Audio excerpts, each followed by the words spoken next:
सपा के दो पूर्व मंत्रियों ने साझा की इंडिया गठबंधन प्रत्याशी की जनसभा। पूर्व एमएलसी जयेश प्रसाद ने संभाली पुआवा विधानसभा, 50,000 वोटों से जीत का किया दावा। देखिए हमारे संवाददाता की एक खास रिपोर्ट। खबर है कि पुआवा विधानसभा में आयोजित तीन जनसभाओं को सपा के पूर्व मंत्री सहित कांग्रेस, आप और अन्य सहयोगी दलों के कई नेताओं ने संबोधित किया है। इस दौरान उन्होंने इंडिया गठबंधन की प्रत्याशी ज्योत्सना कश्यप के लिए वोट मांगे। बता दें कि अपनी चुनावी जनसभाओं में उमड़ने वाले भारी को संबोधित करने के दौरान वह जनपद के स्थानीय मुद्दों को अपने चुनाव प्रचार में शामिल कर रही है, जो आम जनता को भी खूब सभरा है। आज पुआया में मुरली पैलेस, खुटार के करतार पैलेस और बंडा के डब्ल्यू मैरिज लॉन में 3 संस्थानों पर सभा उत्पन्न हुई, जहां सभी के संयोजक सपा के पूर्व एमएलसी कुंवर जयेश प्रसाद रहे।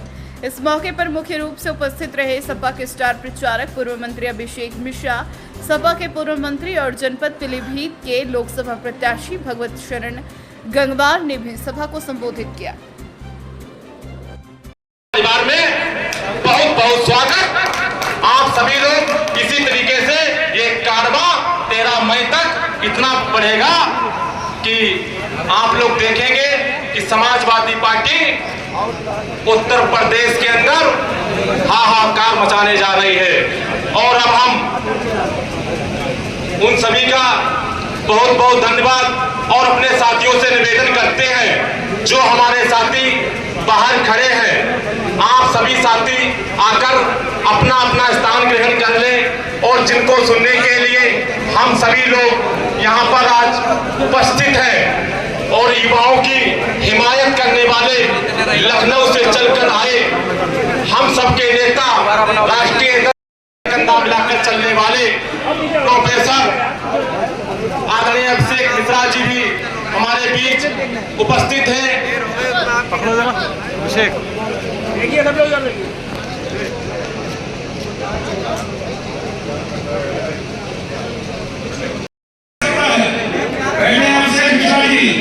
और जो कर्जा दे सकता है उसे कहते हैं बिल्कुल डिवाइडर। 50 बड़े बिल्कुल डिवाइडर का 70,000 करोड़ रुपए देश की सरकार ने हैंड ऑफ कर दिया।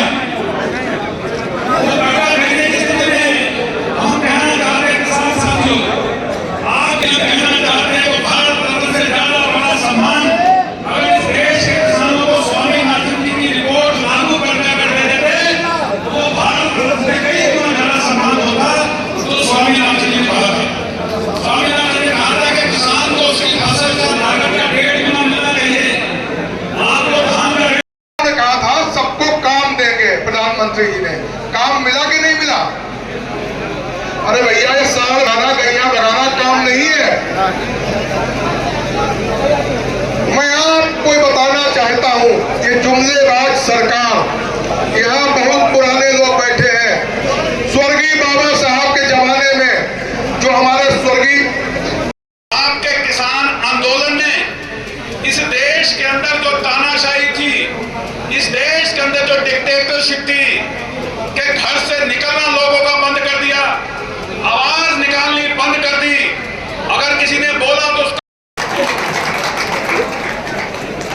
देखिए, आज हमारी निगोही में एक जनपद के बहुत बड़े मंत्री ने सभा की और जो इस कार्यक्रम के आयोजक हैं कुंवर जयेश प्रसाद जी, इनकी पूरी टीम को मैं बधाई देता हूं कि आज इतनी बड़ी गर्मी में और भारतीय जनता पार्टी के जुर्म जाति के लोग मीटिंग नहीं आते हैं। मैं कुंवर जयेश प्रसाद जी को, उनकी पूरी टीम को बधाई देता हूं, धन्यवाद देता हूं। कहा है हमारे प्रधान यहाँ पर उपस्थिति जरूर होगी।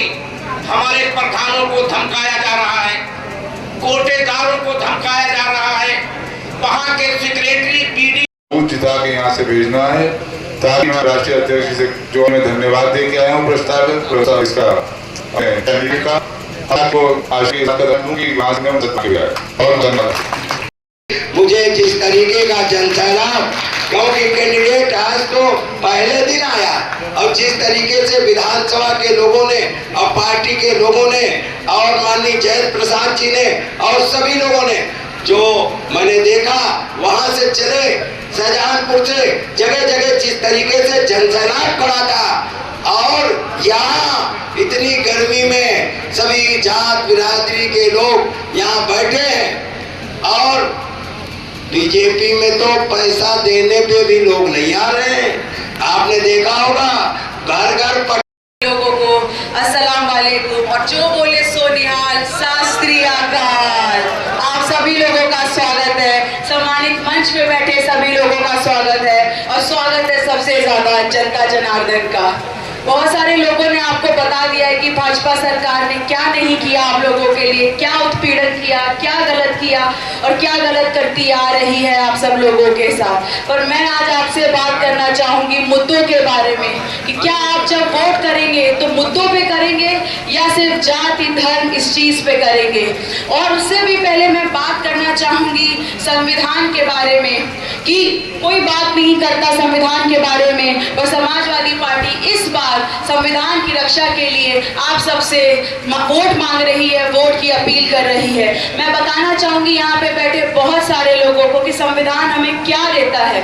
संविधान हमें बराबरी का हक देता है। आज हम बराबर हैं, ये सब बराबर हैं, आप सब बराबर हैं। संविधान हमें रोजगार देता है, संविधान हमें बराबरी का हक देता है, संविधान हमें जाति भेद लिंग इन सबसे बचाता है, संविधान हमें जीने का अधिकार देता है, संविधान हमें पढ़ने का अधिकार देता है, संविधान हमें बढ़ने का अधिकार देता है, संविधान हमें वोट देने का भी अधिकार देता है। आज मेरा वोट आप सबका वोट और आप सबका वोट बराबर है। मेरे वोट की उतनी ही कीमत है जितनी कीमत आपके वोट की है और मेरा वोट वो सब कर सकता है जो आपका वोट भी करेगा। हमारा वोट एक एक वोट कीमती है और इस बार जब आप वोट करें तो अपने वर्तमान को लेके करें, अपने भविष्य को लेके करें, क्योंकि आपका एक ही वोट आपके भविष्य को बदल सकता है, आपकी सरकार को जो आपके साथ उत्पीड़न कर रही है उसको बदल सकता है। अब बात करेंगे मुद्दों के बारे में। बेरोजगारी, मुझे बहुत सारे युवा दिख नहीं रहे हैं। युवा है यहाँ पे कोई?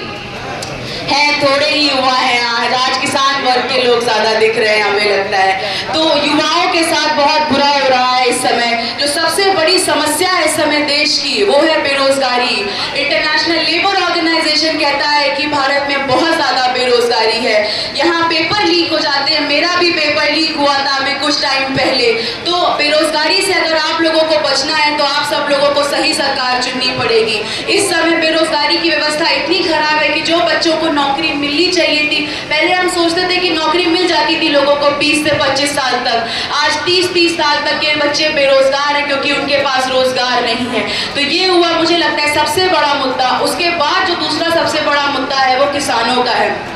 किसान जब आंदोलन करते हैं तो उनकी कोई बात सुनने वाला नहीं है, उनकी बात कोई ऊपर ले जाने वाला नहीं है।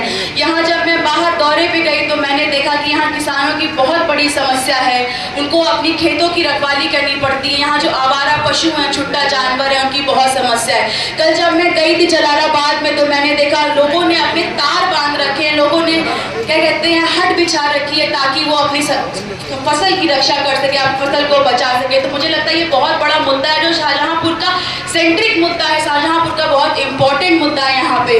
और यहाँ पे जब सरकार दावा करती है कि यहाँ पे आय दोगुनी हो जाएगी तो मुझे नहीं लगता है यहाँ पे किसी की किसान की आय दोगुनी हुई है, किसी किसान की आय दोगुनी हुई है। यहाँ पे बात शुरू करेंगे मीट से, अगले स्टेप मछली, फिर मुसलमान और खत्म होगा मंगलसूत्र पे। 4 एम पे टिके हुए 5वां एम नहीं जानते।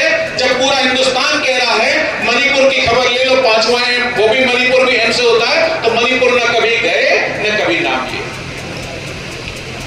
साथियों, उनके झूठ का पर्दाफाश अब मुझे करने की जरूरत नहीं क्योंकि आपने मन बना लिया। मैं आपसे मदद मांगने आया हूं, आपसे अपील करने आया हूं वोट की। आप वोट दे देना।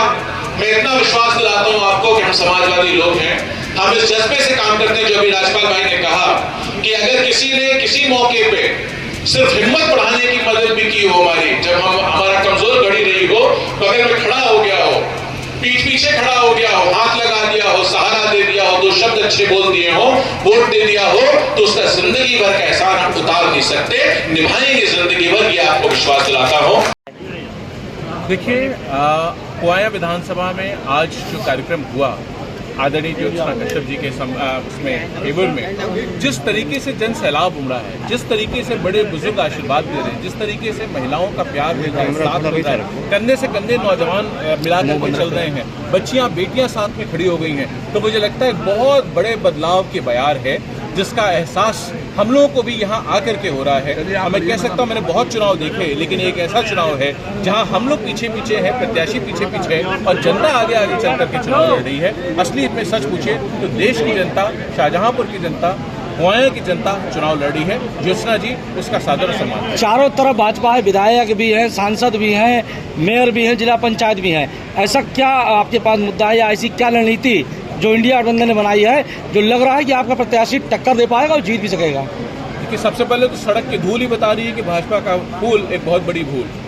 तो जिस तरीके से लोग आपके यहाँ परेशान हैं, कोई रोजगार नहीं, 10 साल में सिस्टमैटिक तरीके से रोजगार खत्म करने पर काम किया। आप देखो, रेलवे कितनी बड़ी ऑर्गेनाइजेशन थी, दुनिया की सबसे बड़ी एम्प्लॉयर थी, उसमें लाखों नौकरियां घटा दी गई। पब्लिक सेक्टर यूनिट्स में जहां हमारे घरों के बच्चों को रोजगार मिलता था, नौकरी मिलती थी, सम्मान से जीने का अधिकार मिलता था, उनकी अच्छी शादियां हो जाती थी, उनका परिवार पलते थे, माँ बाप की सेवा कर लेते थे, देश के अच्छे नागरिक होते थे, देश में कंट्रीब्यूट करते थे, उन सब PSUs को बंद कर दिया गया। लखनऊ में अगर मैं आपको उदाहरण दूं एक, तो आपका 4 PSUs बंद कर दिए गए। आपके अपने शाहजहांपुर में एक अकेली जो सरकारी गन्ना फैक्ट्री है, जो समाजवादियों ने दोबारा ठीक की थी और दोबारा शुरू की थी, उसके बाद से भाजपा की सरकार ने, 8 साल की प्रदेश सरकार ने और 10 साल की देश की सरकार ने शाहजहांपुर को क्या दिया? कोई एक फैक्ट्री दी हो, कोई एक शुगर मिल दी हो, कोई एक किसानों के लिए कॉमन फैसिलिटेशन सेंटर दिया हो, कोई किसानों के लिए आपको कोई सुविधा दी हो। जो यूरिया की खाद जब आपने पहली बार भाजपा को जिताया था तब 50 किलो की थी, एक बार जिताया 45 की हो गई, दूसरी बार जिताया 40 की हो गई, अब की जिता देगी कि जनता अगर गलती से, तो मुझे लगता है 20 किलो की भी नहीं रह जाएगी। तो हर चीज में इन्होंने सिर्फ झूठ बोलने का काम किया, धोखा देने का काम किया। जनता थक चुकी है, हर तरफ अब एक ही नारा है, किसी तरीके से इनको। पहले प्रत्याशी जो इंडिया गठबंधन के थे, भाजपा ज्वाइन कर लिए हैं, क्या लगता है कि उनके भाजपा में जाने से और आपका दूसरा प्रत्याशी उतारने से ये जनता में ये भ्रम की स्थिति अभी बनी हुई है या जनता अभी मजबूत नहीं बन पाई है कि किसको वोट देना है? मैंने आपको कहा ना, जनता चुनाव लड़ रही है, हमारा तो रास्ता जनता प्रशस्त कर रही है। वो हाथ पकड़ करके हमें अपने साथ ले चल रही है, वो कंधे से कंधा मिला के चल रही है, वो कह रही है आप बढ़ते रहो, हम आपके साथ हैं, आपके पीछे खड़े हैं। वो ज्योत्सना जी को लेकर के उत्साहित है, ज्योत्सना जी का नाम जनता ले रही है आज की तारीख में। अच्छा, पढ़ी लिखी कैंडिडेट हैं, आप किसी प्रत्याशी से कंपेयर कर लेना, अगर हमारा प्रत्याशी में और भाजपा के प्रत्याशी में 10 और 20 का अंतर न हो, 19-20 की बात नहीं कर रहा, 10 और 20 का अंतर न हो, तो जनता ना समझे। भाई, जनता को तो दिखाई पड़ता है, एक पढ़ी लिखी घर की अच्छी बिटिया है, LLB LLM कर चुकी है, पढ़ी हुई है, आगे UPSC की तैयारी कर रही है, तो ऐसे बच्चे जब आएंगे चुनाव में और ऐसे लोग जब चुन के जाएंगे तब जाकर के होगा। यहाँ बात है कि जहाँ लोगों की डिग्रियों का नहीं पता चलता, तो ऐसे लोगों के चक्कर में अब जनता नहीं पड़ने वाली है। जनता ऐसे लोगों को चाह रही है जो पढ़े लिखे हों, जिम्मेदार हों और उनके बीच रहें। आप कहीं चले जाओ, मैं तो आपके क्षेत्र में बहुत लोगों को जानता हूं, बहुत लोगों से बात की, बहुत सालों से आना जाना मेरा आपके यहाँ, आपके शहर में, आपके जिले में। आपके यहाँ की मिठाई, दूध की लॉन्च, सब कुछ हम लोगों की बहुत प्रिय रही है। आज किसी से फोन करता हूँ, किसी से पूछता हूँ तो कहता है साहब 10 साल में हमने सांसद। आप अभी यहाँ हो, मेरा चैलेंज, आप 20 लोगों से पूछ लो कि भाई किसी सांसद को अगर सामने खड़ा हो जाए बिना भाजपा का वो पट्टा डाले हुए, तो क्या आप पहचान सकता है? कोई नहीं पहचान सकता। तो आपके यहाँ कोई तो यहाँ नहीं। तो हर तरीके से भाजपा ने सिर्फ झूठ बोला, लोगों को बेरोजगार बना दिया और अब की जनता बदलाव के लिए तैयार है।